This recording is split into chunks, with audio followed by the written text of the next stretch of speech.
Lightworker, that's what the title of this film is all about. So we're going to look at what a lightworker is, what they do, and some of the experiences they go through in order to become one. So the first important thing to find out is what a lightworker is. So I'm going to define it in this way. A lightworker is a being that volunteers, that chooses to come to live on this planet with a very specific mission, and the mission is to help people to wake up and also to help people to become aware of the light. That's really what a lightworker is all about. So one of the key words there's this idea of being a volunteer, something that we will volunteer to do. So anyone who is a lightworker has taken this as their choice to come to this earth. And here's the important thing to realise: if you are a lightworker, you do have an ancestry which comes from outside of this planet. That is why you are a lightworker, because you're here to help the remaining population to awaken to their true destiny of who they are, which involves breaking out of that third dimensional reality matrix and being aware that there's so much more to life and to existence. So that's what a lightworker is. Now, the journey to becoming one is quite extraordinary. And I'm going to do a little bit of a deviation here and mention someone's name, and she's called Dolores Cannon. So if you like or are interested in the next phase of the film, I strongly suggest you look at what she has to say. She's got some very interesting information. So she came up with the understanding that there are these waves of light workers, and there's particularly 3 waves that came in. And people that were born around about the 1950s, 1960s, they are what we call the first wave of light workers. And people who came in on that particular wave were the very first to come to be involved in this mission of helping people to wake up. And they were born in what were very dark times for this world. And pretty much all of them experienced a lot of suffering, difficulties and severe challenges. And what they've chosen to do, by being the first to come in, they've had far more difficulties to face than the other 2 waves that we'll look at a little bit later on. And this has been a necessary step, because it is by going through all the suffering that they've gone through that has enabled them to, first of all, understand the human condition really thoroughly, and second, to have the compassion that it requires to be of service. Often light workers and their work is not particularly appreciated, so this really helps enormously. And another quality of this first wave is they're the kind of people that set up organisations, institutions, created centres where they could help lots of people in a very overt, out there way. The second wave came in a good 20 years later. So these are people who are now in their 40s, approximately speaking, late 30s, early 40s. And this wave came in with the same mission to help people wake up, but in a completely different manner. And what they tend to do, they tend to not do any of the things the first waves do. They don't set up organisations, they don't hold workshops, events, training, they don't do that kind of thing. What they do is they live their ordinary, everyday, third-dimensional life, and their contribution is in what I would call the casual conversation and the fated encounter. And so a person that comes in through the second wave is much more likely to be doing their work through simple casual conversations with people that they have in their daily lives. And sometimes this group can literally be doing something as small as just uttering a sentence or even a few words. And the person that hears those words, they start thinking about what was said, they go and reflect on this, and that causes them to have the beginnings of their awakening process. So that's the second wave. People born in the 70s mostly. And then the third wave comes in, and these are people who are born around the turn of the millennium, so I'm talking about the children here, particularly children, say, between about 8 and 18 years of age. These are all approximate ages I'm giving you, just to have an understanding of it all. And the third wave have come in, and they've benefited from the first and the second wave. They are extraordinarily aware, highly intelligent, and the way that they operate is completely different from the first two groups. And I'm beginning really straight with you, which I don't feel that qualified to talk about this third wave. I've actually lived with one of them, and he's an extraordinary individual. But my main feeling about this third wave is one of, because I'm from such a different generation, it's quite hard to understand how they work. One of the things that's really key for them is the use of IT, computers and games. And I know there's a lot of older generations that have got a lot of judgments against games and IT, but I'm very well aware this third group is the group out of all of the light workers that is really turned that whole medium into something that they can make use of and be of help to other people with. So those are the three waves. So what I want to do now is to go into the details about what it is like to be a light worker. I've given you a bit of a clue already, and there is an issue for all light workers, which is struggling with life on Earth. Beings have lived in other realms, in different planets, different realms of existence. They are used to certain things taken for granted, and one of them is that universal unconditional love. Those are the realms from which they come. So to come and to arrive on this planet where this quality is very much a minority and very much lacking means that they get exposed to a lot of the difficulties. And as one myself, I'm a person that I regard to be quite a reluctant convert to this terminology, because it's not a way of thinking or a way of describing things that naturally feel comfortable to me, but I realise this is a very common approach to talk about people as being light workers. So one of the things they tend to come in with is being misunderstood, and they feel like an outsider, they feel other, they feel estranged from most people.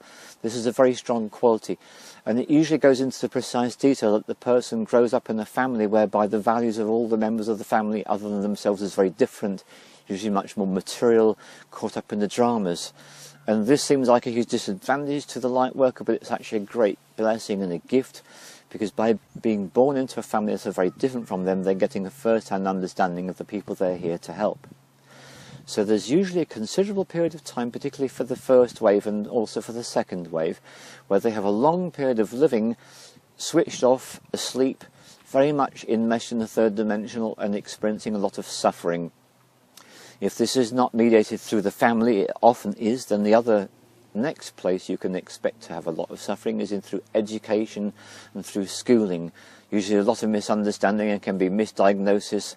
Labels like Asperger's, autism, ADHD can be labels which can be put on these light workers, which is a way to actually pathologise them and to do the opposite of recognising their gifts and skills. And this links into what I would call the empath and the highly sensitive person. These are all qualities that the light worker tends to take with them when they come into incarnation on this planet, to be highly sensitive. It makes sense that this is going to be the way they're going to be, and the empath means they get the ability to really understand and have compassion for other people. And this is so important, because if you want to be someone in service, one of the essentials is to understand the human condition, understand the difficulties of daily life, paying the rent, sorting out the money for the bills, relationships, all the rest of it. Which brings me to this other very interesting subject. For a light worker, relationships are far more problematical and significant than they are for other people. Some light workers are fortunate enough to get into a relationship where their partner actually understands them and has compassion for what they're going through. If that's the case, for them a relationship is a godsend. I'm going to go out on a limb and say that for the majority of light workers, they tend to find themselves in a relationship where this aspect of their being is not understood, misunderstood, misconstrued, and thoroughly confusing to the partner. In this situation, it can be extraordinarily difficult for the light worker, and there are occasions where what will happen is inevitably that relationship will end, and definitely in some cases that is so that the light worker can fully engage with what they're here to do, which is to actually be in service to humanity as a whole through the people they meet and the people they choose to work with. This is what it's all about. So we have the period of the Lightworker being asleep, not consciously aware, having a lot of difficulties. We then move into the phase where they start their awakening process.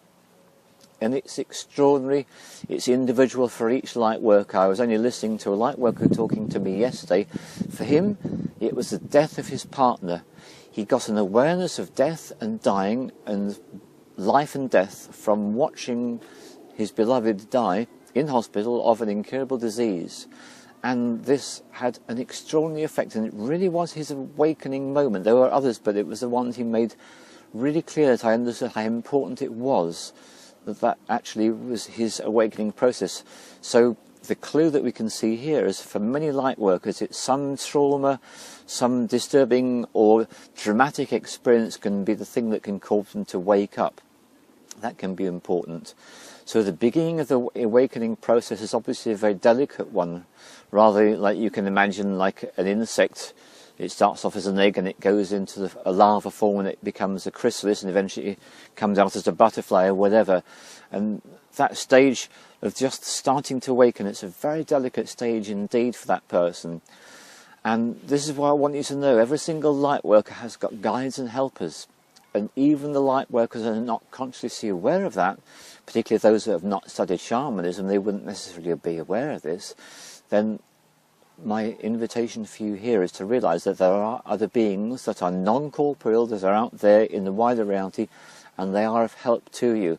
And this is why people who talk about angels know that one of the most significant things you can do, especially if you're a Lightworker in the beginnings of the awakening process, what you want to do is you want to literally tune in and ask for help. And by asking for help, these beings that are there to help you, that are arranged to help you before you even got born, they will activate and they will give you little signs and symptoms. Another thing that can happen, which is of extraordinary value for Lightworkers, when you encounter a fellow Lightworker in your daily life, in your third dimensional reality on Earth, that is so helpful, because then you can sit down and have the conversation where each gets to share the difficulties they've had and what's helped them in their awakening process. That's really important. So here's one of the key qualities that will occur to the person that is starting to awaken. They sense dissatisfaction with daily life. And it's a strong and deeply seated sense of dissatisfaction that the other things that seem to motivate and turn other people on, like getting as much money as they can, or having possessions, or surrounding themselves by people that they feel good about, these things don't cut it anymore.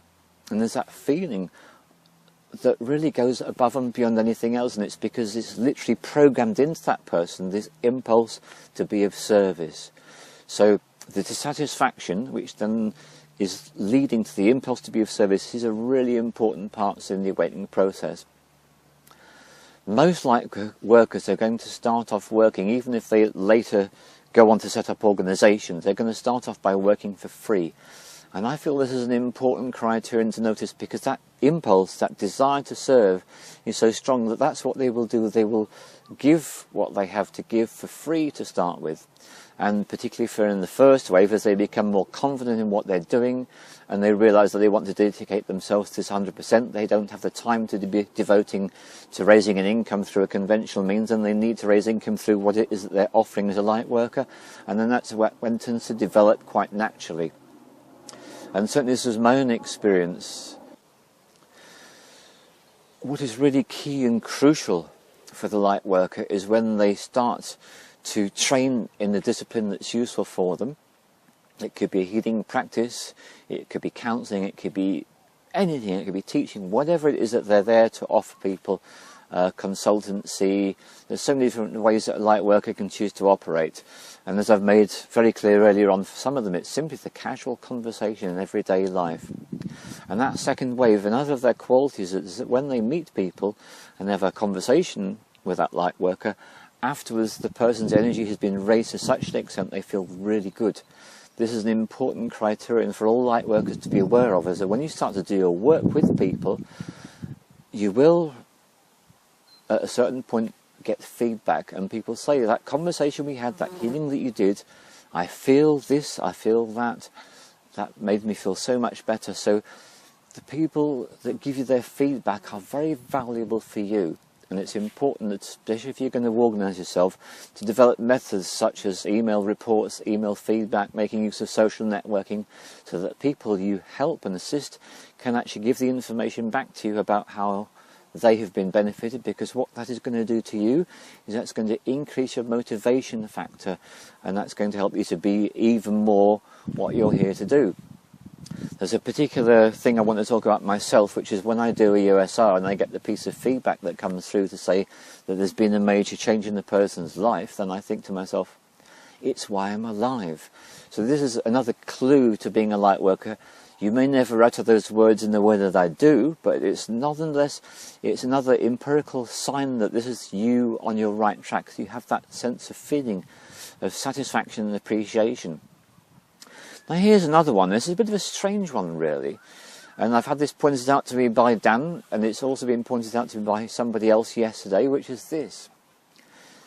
If you, as a light worker, experience doubts about your abilities, this is a very useful thing. As a friend that spoke to me yesterday pointed out, when the person is going through their awakening process, they go through all these things, and it can include things like desire for revenge, fear, anger, and all these difficult emotional states people go through, and you work your way through all these emotional states, and then the one that's right at the very top of these emotional states, which hold the light worker back, is self-satisfaction, which I would say is a way for arrogance to come through the back door. So if, as a light worker, you have doubts about the value of what you're doing, don't regard that to be a problem. Regard that to be an accolade, an advantage, because that means you're keeping yourself sharp, you're keeping yourself open to growth, to new ideas, to new ways of working. And I think that's another important thing to realise, is that light workers, by their very essential nature, they're not going to want to go for the routine approach. They're going to want to be consistently open to new ideas and new ways of working. And certainly myself, I've gone through that just recently, over the last few months with the USR, that I've been doing all the work for one particular location called the Orange Room, and I'm doing a whole load of the work in a completely different location, which I'm calling the Green Planet. So it's about evolving, about developing new skills. It's a very important quality of a light worker. An issue with people who work hard, and that definitely includes light workers, is the need for self-care. It can be so easy to become motivated, dedicated and driven by your impulse to be of service to others, that you can possibly start to neglect looking after yourself. As a light worker, the most important thing you can do is to put yourself first, because if your body is well hydrated, if you're well nourished, if you're well rested, and this is an incredibly important thing, light workers need plenty of rest. That includes good sleep. I'm not going to be all prescriptive like some of the things I've read about, oh, you should go to bed at this time. No, you go to bed when you choose to go to bed, but make sure you get enough rest. That's really important in terms of sleep. And also throughout the day, especially if you've done some light working, some powerful healing work or counselling or consultancy, and you feel that impulse to rest, and you know there's another 6 or 7 people that want your service, go and rest, because you'll do a much better job after that. So let's look at some more obstacles. I've already mentioned that a family can be a difficult thing for them to deal with, but nonetheless gives them benefits. Education, the same thing. And particularly the younger light workers, more and more of them are being given the great advantage of being born to parents who are perhaps more sensitive than the first wave's parents were. And so some people realise these light workers are struggling very much in mainstream education, and they will take them out and give them the opportunity to be home educated. And for some young light workers, that can make the difference between survival and thriving. So if your child is really struggling in school, it's something to consider, the possibility of home education or anything else you can do to lighten the load and make the burden easier for them to bear. So there's this strange paradox going on. On the one hand, it's really good for light workers to be subjected to severity. On the other hand, if it's too severe, it can cause them to collapse. And this is a really unfortunate and difficult thing. Some light workers find being a light worker so hard, they actually choose to fall back into sleep.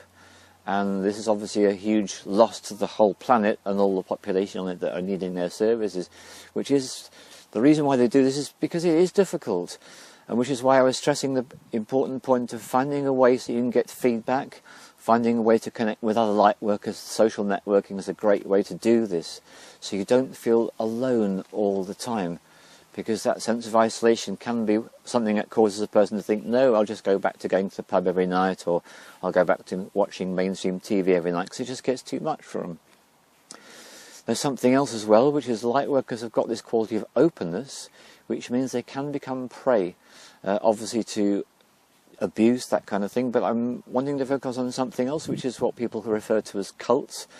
There are some cults which exist primarily to find human beings who've got a special quality of energy, which definitely includes light workers, and then these cults attempt to recruit the person, persuade them to swallow their dogma, whatever it is, and then that causes the light worker to switch off and go back to sleep, as they then simply become in service of somebody else's dogma, which is usually not to anyone's particular benefit, except perhaps a benefit to the cult organisation and the hierarchy that is leading it. So that's another thing light workers need to be aware of. I don't know, my own personal experience really early on, before I was awake, where I was actually, a cult made a very strong and concerted attempt to recruit me.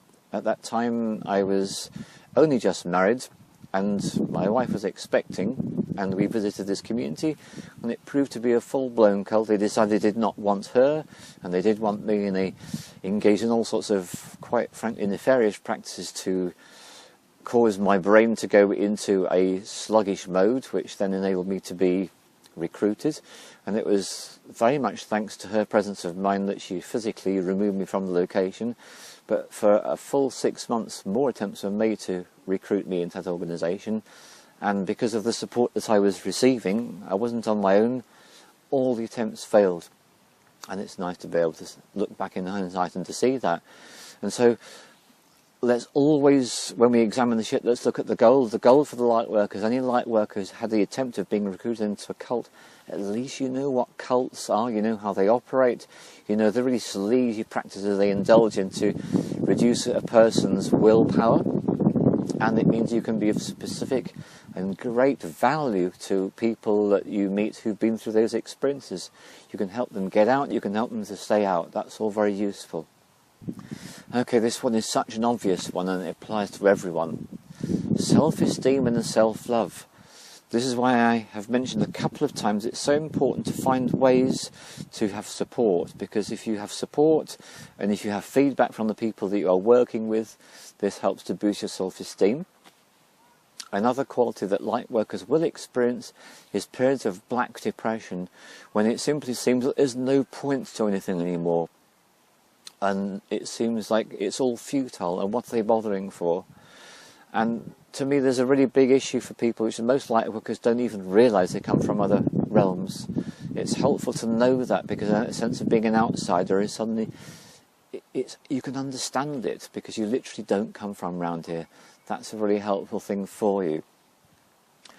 And it's very, very useful to engage in a daily practice whereby you affirm yourself, your commitment to the awakening process of the people on this planet, and to love yourself.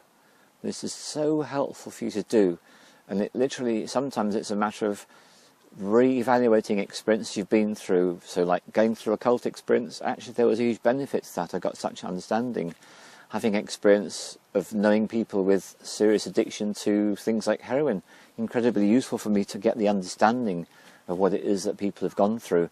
So here's another key word for light workers. All light workers are either consciously or unconsciously on a research program of understanding what it is to be who they are, and understanding what it is to be what I sometimes laughingly in my own head refer to as the earthbound human, the human that's completely enmeshed in a third dimensional reality. And here's the thing, for some light workers, their function is not to wake the person up. Their function is merely to help that person to be more effective in the third dimension, so that they can then have their own awakening process in due time. So there's such a lot to this subject. Right, now we'll go on to protection, survival tools, and actually being in the service itself. There are so many protection methods that you can see, and you can look at other films I've made to do with this subject. One of the simplest ones, I feel, is to feel and to be aware and to imagine yourself in a sphere of white light, or you can see it as a sphere of white light with a cross. these are very powerful images, and you can come up with your own images, you can research your own images, but I want to give those as really simple ones. Any kind of breathing exercise is useful, and any kind of dedication. And this brings me to a personal experience. My awakening happened in a few particular ways. A big one was when I was doing a very powerful training which took a year, and it was at the end of a long weekend. I can remember everyone else had gone and I was on my own, and I was collecting up my things to pack and to leave, and I caught a glance of myself in the mirror, and I saw myself in a way I'd never seen myself before, and I realised that I'm not from round here. And I didn't understand, and it was a bit of a moment, and with time I did get to understand. If you ever have an awareness of not being round here, it's one of your awakening clues. So from not being round here, that's a good one. However, for me the defining moment is as follows. I've been practicing a protection method from Western ceremonial magic which is called the banishing.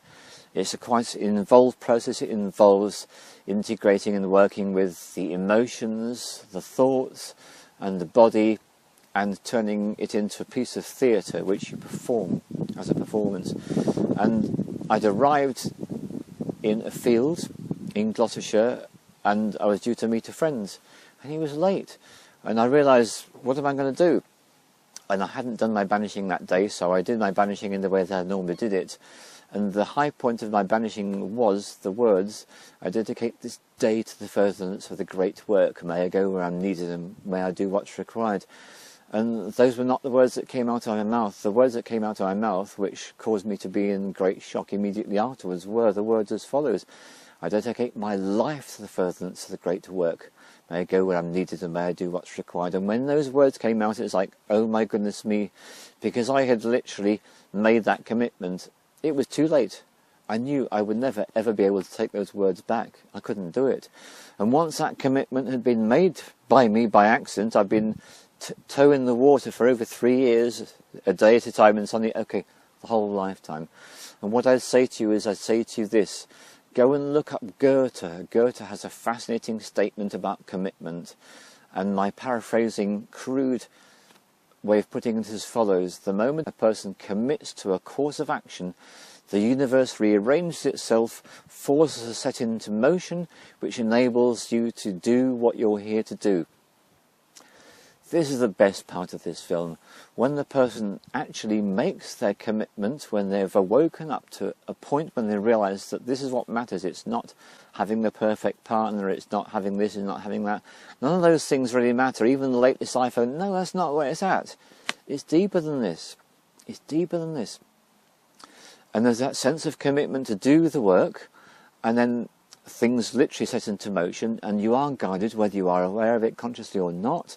People get put into your path, and you do the work, and then you get the feedback, and you realise that what you're doing is making a difference. And this is when it's all worthwhile.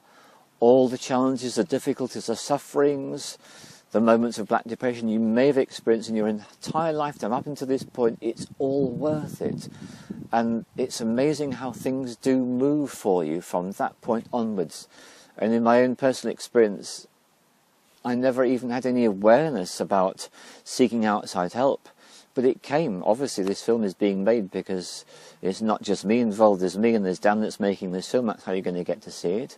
And now in terms of the work I do, there's Kim, who's volunteered herself to assist with the retreats and with the administration. And this is just a hint to you how it works, that even when you don't necessarily go out of your way to intend these things to happen, because you made the commitment, you will find that people will be sufficiently drawn to what you're doing, to want to be in service themselves, to help you to do what you do. And it can work the other way around too, that you can suddenly feel motivated to be of service and assistance to another light worker. This is the way that it works. And every single day from that moment onwards, you have that sense of, I know I'm here and I'm doing what I'm doing. Let me talk about 1 or 2 or maybe even 3 practicalities in terms of keeping yourself fit as a light worker. Number 1, breathing practice. Any conscious breathing practice will do you enormous world of good. Second thing is water drinking. Light workers that are insufficiently light workers light workers who are suffering from dehydration, who are insufficiently hydrated. This means that all your DNA is not functioning fully. This is really not good news for you, so make sure you drink plenty of the water, and that will be one of the biggest steps to keeping yourself really fit and healthy, the 2 to 3 litre maxim on that one. And then the third one is the diet.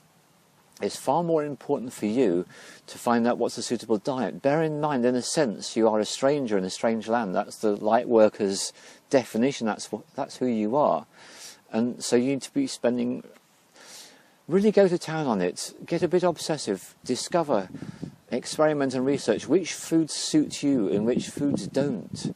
And obviously, the healthy option is the way to go, the fresh food, organic where possible, all that stuff. But you will find even within that realm, some foods suit you a lot better than others. So my suggestion to you is to really investigate that one. And when it comes to salt consumption, if you are in a place in the world where you can buy the Himalayan salt, buy it and use it exclusively, because that's something that's going to be so helpful to you as well. So, good diet, good hydration, good breathing. And so the last thing of all, the fourth one, body work. I would say for myself that it's absolutely essential to be engaged in some kind of a body work, whether it's yoga, running, swimming, dancing. Again, it doesn't matter so much what it is it something that you do and something you can do. That will pay you dividends. So the more you look after your body, your physical vehicle, the more effective you can be as a light worker. So if you're a light worker, what I want to say to you is all power to you. Thank you for choosing to be on this planet. Thank you for choosing to make a difference, because there's so much suffering on this planet, as you know. And I'm also incredibly grateful for all those people that have chosen to take the Universal Soul Retrieval training, that they can actually offer the same services that I offer to other people. And to those people that choose to come to retreats, that can go through their own awakening process, which can then align them to other ways that they can be of service too. So thank you, all of you. Thank you.